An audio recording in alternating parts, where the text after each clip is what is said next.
जय महाराष्ट्र मित्रांनो, आपण आज पाहणार आहोत शिवसेनेची मुलूख मैदानी तोप, ज्यांच्याकडे आज महाराष्ट्रातला नव्हे तर संबंध देशामधला सर्वात निष्ठावान चेहरा म्हणून ओळखलं जातं. अर्थातच सौ दाऊद एक राऊत संजय राऊत यांच्याबद्दल.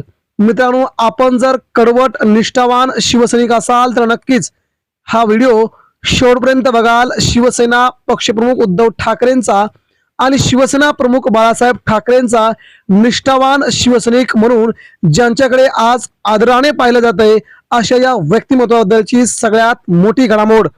शिवसेना नेते आणि विद्यमान राज्यसभा खासदार संजय राऊत, महाराष्ट्रातल्या राजकीय इतिहासातील निष्ठावान आणि कडवट चेहरा म्हणून ओळखला जाणारा हा महाराष्ट्राचा वाघ.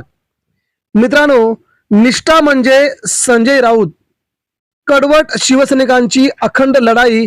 राजकारणामध्ये सत्ता येते जाते, चेहरे बदलतात, विचारांवरती तडजोड होते.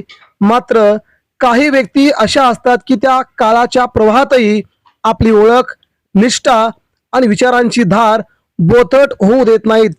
शिवसेनेच्या इतिहासामध्ये अशीच एक ठळक, आक्रमक आणि निष्ठावंत व्यक्ती म्हणजे खासदार संजयजी राऊत. आज निष्ठा या शब्दाचा अर्थ शोधायचा झाला तर अनेक शिवसैनिकांच्या ओठांवरती एकच नाव उमटतं, अर्थातच संजयजी राऊत. कडवटपणा हा स्वभाव नव्हे तर तो संघर्षाचा परिणाम, म्हणजेच संजय राऊत. संजय राऊत यांच्याबद्दल महत्वाची वक्तव्य आपण पाहिली आहेत. शिवसेना प्रमुखांनी ज्या शिवसेना नेत्याला संजय राऊतांना 21व्या वर्षी सामना सारख्या महत्वाच्या वर्तमानपत्रावरती संपादक म्हणून नेमलं, तो व्यक्ती किती राजकारणाचा बलाढ्य व्यक्ती असेल हे आपण विसरता कामा नये. सामनाची संपूर्ण महाराष्ट्रात नव्हे तर संपूर्ण देशामध्ये जागतिक पातळीवरती नोंद व्हायची. त्या सामनाच्या संपादकपदी अवघ्या 21व्या वर्षी संजय राऊत यांची शिवसेना प्रमुख बाळासाहेब ठाकरे यांनी नियुक्ती केली आणि हा धगधगता अंगारा संपूर्ण महाराष्ट्रामध्ये, देशभरामध्ये फुलत निघाला. आणि आजही शिवसेनेच्या सामना या संपादकपदी संजय राऊत आपली भूमिका अतिशय व्यवस्थितपणे पार पाडताना सर्वांना दिसून येत आहेत. संजय राऊत यांना अनेकदा कडवट, आक्रमक, वादग्रस्त अशी बिरुदे दिली गेली, पण हा कडवटपणा नेमका आला कुठून हे समजून घेणं तितकंच महत्वाचे आहे. शिवसेना प्रमुख बाळासाहेब ठाकरे यांच्या विचारांवरती वाढलेला, शिवसेनेच्या प्रत्येक आंदोलनामध्ये सहभागी झालेला हा नेता शब्दांइतकाच कृतीतही आक्रमक राहिला. शिवसेना म्हणजे फक्त पक्ष नाही तर एक विचारधारा आहे, हे राऊतांनी कायम ठासून सांगितलं. शिवसेना प्रमुखांचा विश्वासू शिलेदार म्हणून संजय राऊत हे बाळासाहेब ठाकरे यांचे अत्यंत जवळचे विश्वासू सहकारी होते. सामना या शिवसेनेच्या मुखपत्राच्या माध्यमातून त्यांनी बाळासाहेबांचे विचार घराघरात पोहोचवले. सामना केवळ वृत्तपत्र नव्हते तर ते शिवसेनेचे रणशिंग होते. त्या रणशिंगाचा आवाज धारदार ठेवण्याचं काम आजही संजय राऊत प्रामाणिकपणे करत आहेत. सत्ता गेली पण निष्ठा मात्र आजही हृदयामध्ये तशाच प्रकारे ठासून भरल्याचं संजय राऊत यांच्याकडे पाहिलं जात आहे. 2022 नंतर शिवसेनेमध्ये मोठा राजकीय भूकंप झाला. पक्षात फूट पडली, सत्तेचा खेळ रंगला गेला, अनेक जुने चेहरे वेगवेगळ्या वाटांना गेले. संजय राऊत मात्र आजही कायम शिवसेनेशी इमान राखून आहेत, ठाकरेंशी निष्ठा राखून आहेत.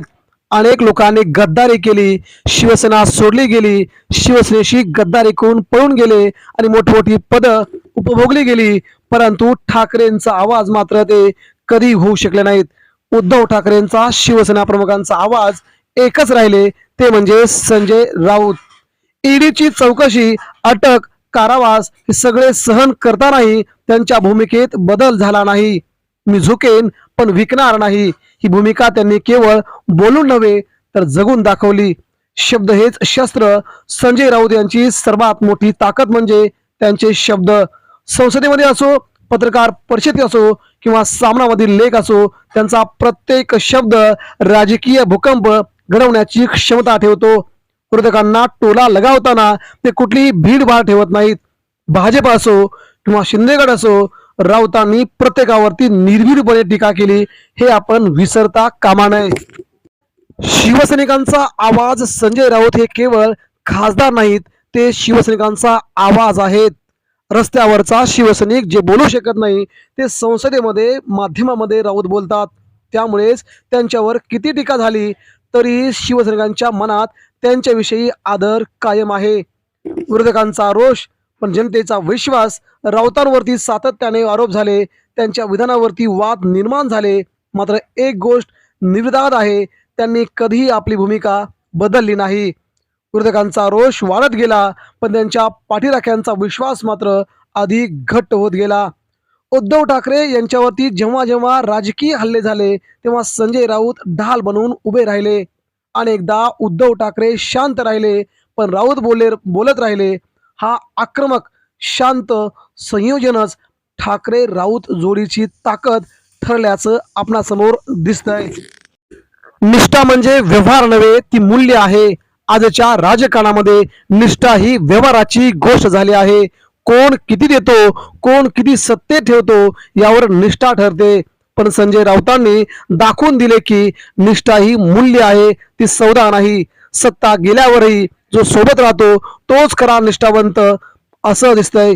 उद्या राजकीय समीकरणे बदलतील, सत्ता पुन्हा येईल किंवा नसेलही, पण इतिहास जेव्हा या काळाकडे पाहिल तेव्हा एक गोष्ट नक्कीच नोंदवेल, शिवसेनेच्या कठीण काळामध्ये संजय राऊत ठाम उभा राहिला.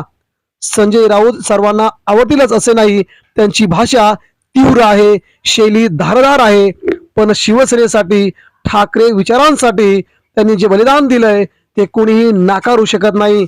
म्हणूनच आज निष्ठेची व्याख्या करायची झाली तर एकच वाक्य पुरेसं आहे, निष्ठा म्हणजे संजय राऊत. एक कडवट पण खरा शिवसैनिक. मित्रांनो, म्हणजेच महाराष्ट्राच्या राजकीय इतिहासामध्ये आपल्या पक्षप्रमुखाशी, आपल्या पक्षाच्या अध्यक्षाविषयी जर कोणी राजकीय इतिहासामध्ये निष्ठा जपली असेल तर त्यांचं इतिहासामध्ये नक्कीच नाव अजरामर राहील, ते म्हणजे संजय राऊत. मित्रांनो, या सगळ्या राजकीय खेळीमेळीच्या वातावरणामध्ये आजही शिवसेनेची सत्ता आणण्यासाठी संजय राऊत झगडतायत, उद्धव ठाकरेंच्या पाठीशी खंबीरपणे उभे राहत आहेत.